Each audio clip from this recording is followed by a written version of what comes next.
This is part 9 of the Manhwa. If you haven't seen the previous parts, you can find the links in the description below or by clicking the I button above. Let's begin our recap. A month later, deep in the forest, under the open sky, Woo Mun moved fluidly, practicing an array of martial forms, fist strikes, claw swipes, palm thrusts, and hook motions. Even without a sword in hand, his techniques carried the unmistakable essence of swordplay. Each motion flowed into the next like a seamless loop, an eternal rhythm. It was the embodiment of one of the core principles of the unbreakable celestial master's immortal art, that within every movement lies swordsmanship. Every form, whether offensive or defensive, was enhanced through the blade's influence, elevating even bare-handed techniques to a higher plane. Hidden behind a tree, Yun Si-hyun observed quietly. Her eyes widened slightly in awe. Amazing, he's grown even stronger, she thought. Perfect, this will help refine the gentle maiden sword style I learned from master. She stepped forward, drawing her sword, and began her own practice. Her footwork was elegant, and her blade sang through the air, graceful yet sharp. Noticing her, Woo Mun smiled softly. She was fully immersed, completely focused, and he respected that. After a while, they both sat down on a nearby boulder to rest. The forest wind rustled through the leaves as birds chirped overhead. Thank you, brother, Si-hyun said warmly. I learned a lot just by watching you. Woo Mun, seated beside her, replied. I'm glad I could help. Then he glanced away briefly, thinking, it still feels strange, being this casual with her. She hesitated for a moment, then said, There was something I wanted to discuss with you, but I've already stayed too long. If I'm late, my uncle will worry. Oh, I was just about to head back myself, he said, rising to his feet. Still seated, Si-hyun gave him a slight smile. Then I'll see you next time, brother. We barely got to talk today. Yeah. Woo Mun nodded. Let's talk more next time. Yes. I'll be going now, she said, standing and giving him a polite bow before heading off into the forest. Later that night, back at the estate, Woo Mun quietly moved through the dimly lit corridor, sword in hand. He glanced at the blade and whispered, Sorry. I promise I'll train with you next time. His mind wandered. Baekju Raung. I thought she wouldn't be able to suppress her ambition and strike from the shadows by now. But so far, there's been no movement. I can't provoke them recklessly, not yet. For now, I'll just observe. The next morning, at the riverside, the Yukwi trio were hard at work, washing clothes. Surprisingly, Yukwi was smiling as he scrubbed. His underlings looked at him, stunned. Brother? Doctor asked cautiously. Yeah, what? Yukwi said without looking up. Doctor frowned. Have you become a monk or something? Do you even know what kind of face you're making right now? Yukwi paused, confused. Wait, was I smiling? Yes, brother, Doctor replied. We've been stuck doing this damn family's laundry since we got here. How could you look so content? Yukwi suddenly grimaced. Shit! I can't believe I was satisfied, even for a second. That damned Song Woo Mun, he's warped my brain. Just then, Ju Ryung's guards appeared at the riverside. Their leader Kyo-seng scoffed upon seeing the trio. What is this? He said mockingly. Thugs doing laundry like housewives? Why bother hiding your shame? The guards burst out laughing. Yukwi scowled and turned toward them. You talking to us bastards? You got a death wish? Kyo-seng growled. You're just laundromats with attitudes. Maybe I'll bear you 6 feet under, then you'll learn respect. Yukwi snapped. Come closer and I'll cut your dicks off, fry them in pig fat, and feed them to swine. Even dogs wouldn't touch your rotten meat. One of the guards reached for his sword and raged, but Kyo-seng quickly held him back. The guards huddled and whispered. Yukwi narrowed his eyes. What are you muttering, cowards? Kyo-seng straightened and forced a smile. Relax, it was just a joke. Your insults, truly a work of art. Impressive. There's no need for us Iron Blade Beck House members to fight among ourselves. Let's get along. The guards turned and left, still smirking. What the hell's wrong with them? One of Yukwi's comrades muttered. Doctor replied. Looks like they've all lost their minds. Or their balls. Yukwi scoffed. He checked the sun's position. Damn, it's late. Let's finish up before that demon Woo Mun scolds us again. Later, on their way home. Hurry up, we're late, Yukwi said. I'm starving. Doctor groaned. Suddenly, masked figures stepped into their path. Their faces obscured, they laughed mockingly. Yukwi frowned. What the hell are you freaks wearing masks for? It's daylight! Without warning, a fight broke out. Moments later, the trio lay battered on the ground. These bastards, Doctor muttered. It was those pricks from earlier. They couldn't attack us openly since we're part of the Sung family. Yukwi growled. So they wore masks like cowards. What about the laundry? Doctor asked. Shit! Just then, Woo Mun arrived, looking at the mess. So it was you guys? What happened here? The trio broke down in tears, recounting everything. I see, Woo Mun said coldly. Baekju Ryom's guards playing dirty in disguise. They're not even trying to hide it. They wrecked the laundry we worked so hard on, Yukwi said, eyes red with frustration. Woo Mun folded his arms. And who told you to get beat up, huh? Who? We're not strong enough, Yukwi muttered. Starting tomorrow, you're joining training. And redo the laundry. If there's even a speck of dirt left, you're all dead. Got it? Yes, sir, they cried in unison. Yukwi whispered. That cold-hearted bastard, even after getting beaten, we're doing horse stance training? He's insane. As Woo Mun walked ahead of them, he thought, if I ignore this, they'll think we're weak. I'll deal with it properly. That night, Kyo-seng laughed with his men. That felt great. Those Sung family punks better thank us for not killing them. A cloaked figure approached from the shadows. Enjoying yourselves? The stranger asked. Kyo-seng turned. Huh! Who are you? Why are you wearing a mask? The figure answered. Just someone in training. Then, in a blur of movement, he attacked. Quick, calculated, devastating. Kyo-seng stumbled back, stunned. He's strong. Who hired you? Still talking? The figure said coldly, pummeling him without mercy. Soon, the guards were lying bruised and beaten. He must be from the Sung family. One groaned. Yeah, who else would attack us like this? Another added. Kyo-seng gritted his teeth. We have to report to the boss. I'll kill that bastard. High above on a rooftop, Woo Mun pulled off his cloth mask, a rare smirk forming on his face. That felt good. They dared to mess with my boys? I'll make sure those three grow stronger, and the children too. I won't let anyone touch them again. But from the shadows beyond, someone watched him with interest. His face hidden, a sinister smile crept across his lips. The next day, under the clear forest sky, Woo Mun stood at the training ground, guiding the boys through their exercises. His sharp gaze swept across the group, correcting postures and movements with a calm authority. Your shoulders pulled too far back. That's no good, he called out to one of the trainees. The boy quickly adjusted his stance without hesitation. Observing them, Woo Mun's thoughts deepened. I've merged Baek Hunwon's 13 steps of the Iron Blade with my own Ice Storm footwork and Storm Step, and forged something new, the Divine Lunar Fist. Even though it's a fist technique, it carries the essence of swordsmanship. I'm confident this surpasses the original Iron Blade technique in power and precision. His gaze shifted to Seo Jae-hwa, who was immersed in practice. That kid's working hard, probably for his sister's sake. He's got natural talent, too. If he keeps this up, he'll become something formidable. Next, his eyes fell on Assam. He's not as naturally gifted as the others, the most average of the lot, but his effort, his seriousness in every motion, is unmatched. With that kind of diligence, he'll climb step by step. Suddenly, a group approached from the edge of the clearing. The very guards Woo Mun had beaten the night before, this time with a new face among them. Their leader stepped forward confidently. This is the place, sir, one of the guards said. Woo Mun turned to face them, his gaze cold, his sword already drawn. Stop there. Who are you? The man at the front introduced himself with a measured tone. I am Seo Woong, chief of the Dragon Blade Brigade. Woo Mun's eyes narrowed. Seo Woong, one of Baekju Ryon's personal guards. So not just the squad captain, this time the chief himself came. Looks like they're taking this seriously. Behind Seo Woong, the trio from the Sung household grit their teeth in anger. It's them, one of them muttered under his breath. Those are the bastards who humiliated us. Woo Mun raised his hand and called out to the boys. Training's over for now. Take a break. Before Seo Woong could speak, Woo Mun stepped forward. How arrogant. Where is your official notice before barging in like this? Did you receive permission? Seo Woong kept his composure.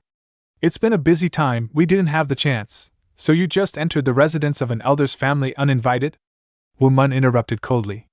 You're nothing more than hired blades, And yet you dare walk into this place without notice? Seo Wung clenched his fist behind his back. This brat, so smug, just because he's technically part of the elder's family? I'm the chief guard of Mistress Baek Ju Rong herself. And he dares speak like this to me? In truth, the news that Baek Sangun had left on another journey had already spread. As always, his travels would last at least a decade. Without his presence, the Iron Blade Baek house had become increasingly disrespectful toward the Sung family. Seo Wung finally said, I heard the attacker who harmed my men was seen here. I had no choice but to investigate immediately. I apologize for the intrusion. The trio behind Wu Mun whispered among themselves. Serves you right, bastards, Yukui muttered. But who beat them up? Was it? They glanced at Wu Mun and suddenly the realization hit, it was him. That devilish lunatic, he avenged us? Maybe he doesn't hate us after all. Wu Mun let out a short laugh. So you're here to announce that your men got beaten up like fools? Seo Wung turned to Cheol Sung. Speak. Cheol Sung stepped forward, voice laced with bitterness. It was a single man. Slim build, but strong frame. Used an unusual fist technique, and he spoke with an arrogant tone. I'll never forget it.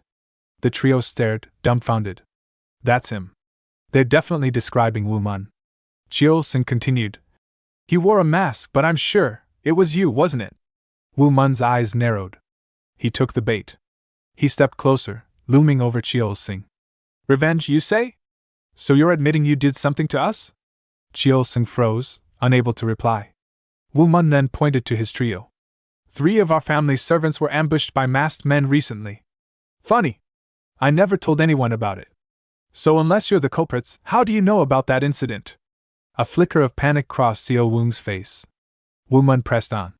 I didn't lay a hand on you. But clearly, you're guilty of something. That's why you came running to us with accusations, hoping to strike first. Seo Wung's thoughts churned. I underestimated him. This boy isn't just some brat. He's sharp.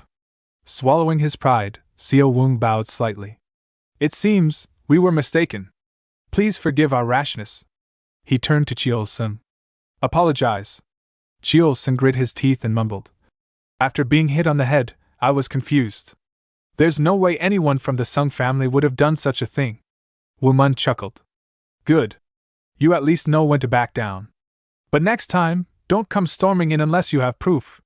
Seo Wung bowed once more. Apologies for the disturbance. We'll take our leave. As the group walked away, Wu Mun crossed his arms and thought, what a shame. If he pushed a little more, I would have had a reason to act. Still, he knew when to pull back. Seo Wung's not just muscle, he's got brains too. He turned to the boys, now watching silently. What are you staring at? Break's over. Back to training. Yes, sir, they responded in unison. I've been neglecting my own progress, Wu Mun mused. Time to restart mental cultivation. Just then, a sound transmission echoed in his mind, a voice so distinct, it chilled him. If you wish to prevent the blood-soaked fate of the Ironblade Baek house, come to Soyapir at once. Wu Mun's eyes sharpened. That voice, the Bloody Cloud Emperor. Without hesitation, he took off. At Soyapir, panic gripped the streets. Civilians fled in terror, screaming. It's the Bloody Cloud Emperor! Run! As Wu Mun sprinted toward the pier, a man tried to block his way. Hey! Where are you going? You'll die if you keep going! A girl next to him shouted. Appa, please! Don't go there! I'll be fine, Wu Mun replied. Keep running. You must stay safe, we don't know what may happen. The girl called after him one last time. Appa, there's a devil there! Wu Mun turned to her, his voice calm and firm. I'll be alright. Don't worry about me. As he pressed forward, his thoughts turned grim. This place is usually full of life, but now, not a soul remains. That suffocating aura, it has to be him. Bloody Cloud Emperor, he's come for me again. Must be because of what happened before. He and grandfather never did resolve their conflict. He reached the clearing, where the Bloody Cloud Emperor sat waiting. A blood cage stood nearby, trapping several terrified men. Please! We didn't know! They pleaded. Have mercy! They spotted Wu Mun and shouted. Young man, help us! Save us! The Bloody Cloud Emperor looked at them, eyes cold. Everywhere I go, lechers and worms follow. You dared lay hands on me? Wu Mun's eyes widened. Grandfather told me about this, the bloody cloud vampiric cage. Inside, one of the men screamed. Please, I didn't realize. Spare me, I'll do anything. The bloody cloud emperor's voice rang like a bell of death. Shut up and die. The cage trembled. Then, with a terrifying crack, it shattered. The blood of the victims surged from their bodies, flowing directly into the bloody cloud emperor's mouth. As he drank, his expression twisted into ecstasy. Ha, not a bad snack. Wu Mun stood frozen. No openings. I couldn't stop him, couldn't save them. No. I don't even know if I can survive this myself. The bloody cloud emperor narrowed his crimson eyes, a faint smirk curling at the edge of his lips. Impressive, he said, his voice low and heavy with an eerie calm. For someone so young, you possess unwavering resolve, even while standing before me. You're key, steady, composed. Not many can maintain that. Wu Mun gritted his teeth. Damn it, he thought. I'm pushing the unbreakable celestial master's immortal art to its absolute limit just to stay calm. If I let it falter even for a second, the pressure might crush me. The bloody cloud emperor glanced at the sky as if recalling a distant memory. I wonder, what was I doing at your age? He chuckled darkly. Ah, yes. That's right. I killed my cult leader.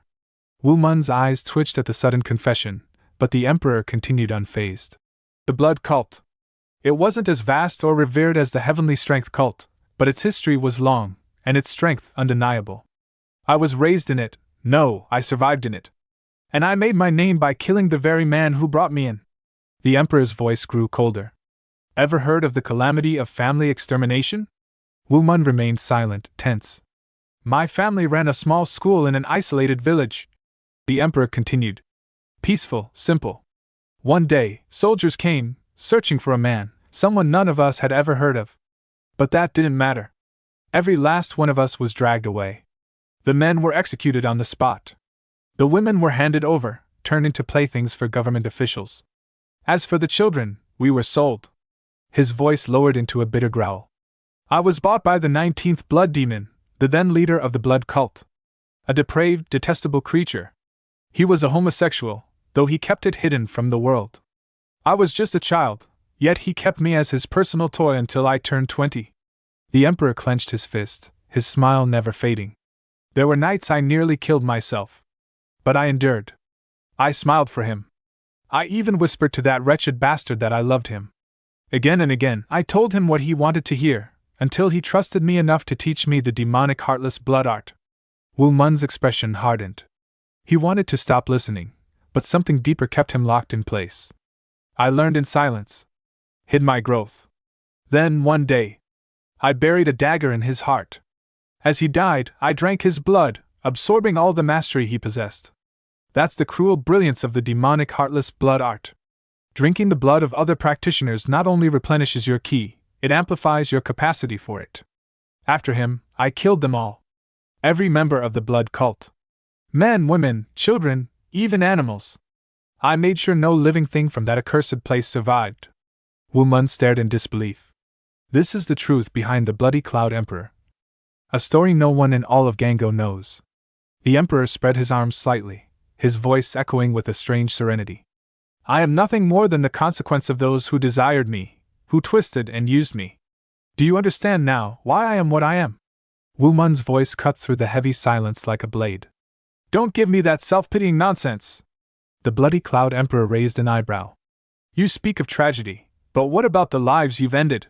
The innocents you butchered? Even those who suffered like you slaughtered without remorse. You're trying to justify your bloodlust with a past soaked in pain, but all I see is a monster. The bloody cloud emperor smiled unbothered. You speak like your grandfather. The Palm Emperor was just like this in his youth, fierce, righteous. You've inherited his spirit. And his path. Taoism, no? Wu Mun's expression hardened. Correct. I see. The emperor nodded slowly. So you aim to become a Taoist shaman? Grinding his teeth, Wu Mun shook his head. I've never longed for such a path. I wish only to walk the way of the sword, and with that sword I'll cut down monsters like you. He raised his blade, its tip pointed squarely at the emperor's heart. The bloody cloud emperor burst out laughing, the sound echoing through the desolate pier. So you dream of becoming a sword deity, do you? His gaze turned sharp. Unfortunately, you'll never reach the end of that path. Wu Mun narrowed his eyes. Why not? The Emperor's voice turned cold. Did you really think I'd let you walk away? After baring your fangs at me? His ki surged, pouring from his body like a crashing tide. Now then, how should I kill you? Wu Mun trembled slightly under the oppressive pressure. No, if he truly wanted to kill me, he wouldn't have told me all this. There's something else, another reason why he summoned me. The Emperor's murderous aura suddenly vanished. How dull, he said. You're still too weak. It wouldn't be fun to kill you now. He turned his back, looking toward the sea. I'll give you 3 years. Exactly 3. Then I'll return to take your life. Wu Mun asked. Why wait? The Bloody Cloud Emperor smirked. Because it's far more satisfying to tear off a flower once it's in full bloom. Another lie, Wu Mun thought. He has a deeper reason. I just don't know what it is yet. Then, the Emperor turned back, his right hand glowing with concentrated ki. Perhaps I should make this more interesting. His gaze sharpened. I'll give you a gift. If you want to see the end of your path, then I'll teach you the demonic heartless blood art. Wu Mun's eyes widened. What? No! Stop! The Emperor ignored him, dark energy gathering in his throat. Wu Mun instantly covered his ears. He's trying to force the technique into my mind. He screamed. I don't want this cursed art. Stop it! But the Emperor's voice rang directly inside his head. You think covering your ears will help? Accept it. Wu Mun gritted his teeth. Mind transmission? The final, most advanced form of sound transmission. Only true masters can perform it. The Emperor's voice deepened with mocking glee. You called me a murderer. A monster. Fine. Let's see what becomes of you, once this art is branded into your mind. I wonder how your beloved grandfather will react when he finds out his grandson has learned a forbidden demonic technique. Wu Mun, in horror, continued to resist, screaming at the top of his lungs. Stop it! Stop it! Just then, Wu Mun caught a flicker of movement from behind the Bloody Cloud Emperor. His eyes narrowed instinctively. Wait, who's that? He thought. Such a refined flying step, so silent that even the Bloody Cloud Emperor hasn't noticed? That's no ordinary footwork, could it be? No way, is it who I think it is? The Bloody Cloud Emperor suddenly noticed Wu Mun's shifting gaze and furrowed his brow. What is this boy staring at? He wondered. He turned his head. I was 70% finished, he muttered coldly. Who dares to interrupt me? At that moment, a figure surged forward, sword already in motion. So you noticed? The newcomer said sharply. Then take this. The attacker's blade slashed down, but the Bloody Cloud Emperor reacted instantly, catching the sword mid-swing with his blood-infused claw. Crimson ki rippled through his palm as he blocked the attack effortlessly. You stubborn bastard! He spat. I've already wasted too much time here. The mysterious swordsman clenched his jaw and pushed harder. A surge of force burst between them, driving both men backward across the ground. Then, in a flash, the battle began in earnest. Sword against claw, ki against ki, each strike was faster than the last, a blur of power that defied comprehension. Wu Mun stood frozen, his breath caught in his chest. Unbelievable, a battle between two absolute masters. I can't even see their blades, yet the Bloody Cloud Emperor is still managing to parry every attack. But even as he held his ground, the Bloody Cloud Emperor was clearly under pressure. His movements grew slightly less fluid, his rhythm disrupted. The unknown warrior suddenly spotted an opening. Lion's roar! He cried out, unleashing a devastating blast of internal force from his lungs. The shockwave struck the Bloody Cloud Emperor head-on, sending him skidding backward across the ground. Before the crimson haze cleared, the swordsman hurled his blade with pinpoint precision. It spun through the air, whistling with ki, and with a wet, tearing sound, it severed the Bloody Cloud Emperor's left arm cleanly at the shoulder. The blade boomeranged back, and the swordsman caught it in one smooth motion. The Bloody Cloud Emperor staggered, his severed arm falling limply to the ground. He gritted his teeth against the pain, a pained growl escaping his throat. You damned bastard! The swordsman roared. Sip Wunha, Bloody Cloud Emperor, how many times do I have to chase you all across Gango? Wu Mun's eyes widened in shock. I knew it, he thought. That's the Blade Emperor. Yung Mun, one of the legendary 8 heavenly martial emperors. Though he served the government, he held the title of Blade Emperor, a name earned through sheer martial prowess. That was the man who had appeared here. Despite the pain, Sip Wunha let out a dark chuckle as he grabbed his fallen arm. Crimson tendrils of bloody ki wrapped around the flesh like threads sewing the wound. Bit by bit, his body responded, reconnecting severed muscle, bone, and vein.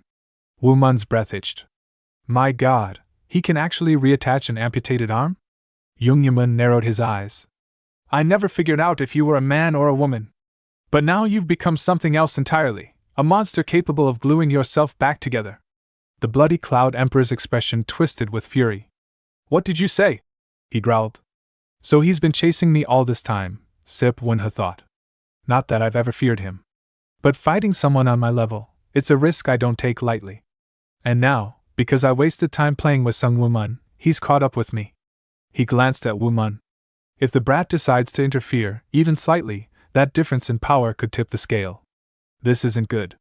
That damned Mud Yamun doesn't fight fair. He'd gladly outnumber or ambush anyone. Cursing under his breath, the bloody Cloud Emperor bent low, ki gathering beneath his feet. Then, with a burst of speed, he leapt away into the sky, his voice trailing behind him.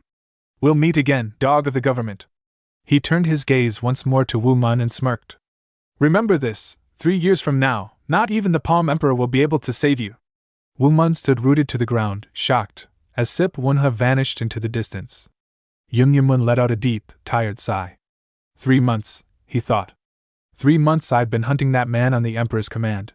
I've pushed myself well past my limits today. But, at least I took his arm. That's a worthy result.